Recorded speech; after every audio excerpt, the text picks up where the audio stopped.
6 అంశాలు ఉన్నాయో దానికి సంబంధించి జియో 46 పైన ఆల్రెడీ ఏదైతే సబ్ కమిటీ వేసి క్యాబినెట్ సబ్ కమిటీ వేసి చర్చలు జరపడం జరుగుతుంది. దానితో పాటు రెండోది ఏదైతే గ్రూప్ 2, గ్రూప్ 3 పోస్టుల పెంపు పైన కూడా ఆల్రెడీ వెబ్ నోట్ రిలీజ్ చేసి ఎన్ని ఖాళీలు ఉన్నాయి దానిపైన కూడా చూసి దానిపైన కూడా ప్రభుత్వం ఒక డెసిషన్ తీసుకుంటుంది. దానితో పాటు ఆల్రెడీ ఏదైతే 3 లక్షల మంది విద్యార్థులకు ఏదైతే టెట్ వేయాలని చెప్పి ప్రధానంగా డిమాండ్ పెట్టారో దానిపైన కూడా జియో రిలీజ్ చేసి టెట్ కూడా అవకాశం కల్పించడం జరిగింది. దానితో పాటు మరొక డిమాండ్ ఏదైతే ఉందో గురుకుల స్టూడెంట్స్కి సంబంధించి ఏదైతే బ్యాక్లాగ్ పోస్టులు ఏవైతే ఉన్నాయో తప్పనిసరిగా దాన్ని లీగల్గా ఎటువంటి ప్రాబ్లం రాకుండా పరిష్కరించే దిశగా నేనే ప్రభుత్వంతో 100% నా వంతు ఎఫర్ట్స్ పెడతాను.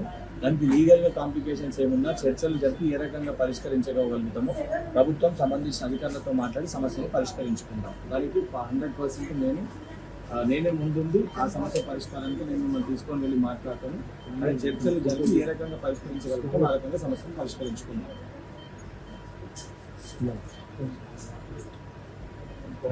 దాని బలమూరు వెంకట్ గారు ఇలాంటి హామీలు ఇచ్చారు, మీరేమంటారు?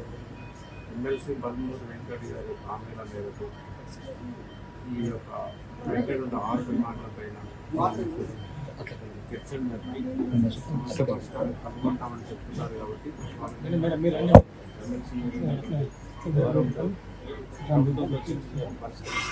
నమ్మకంతో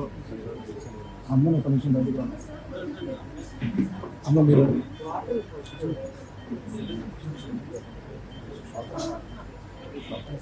ఇక్కడ ఎందుకు అందరూ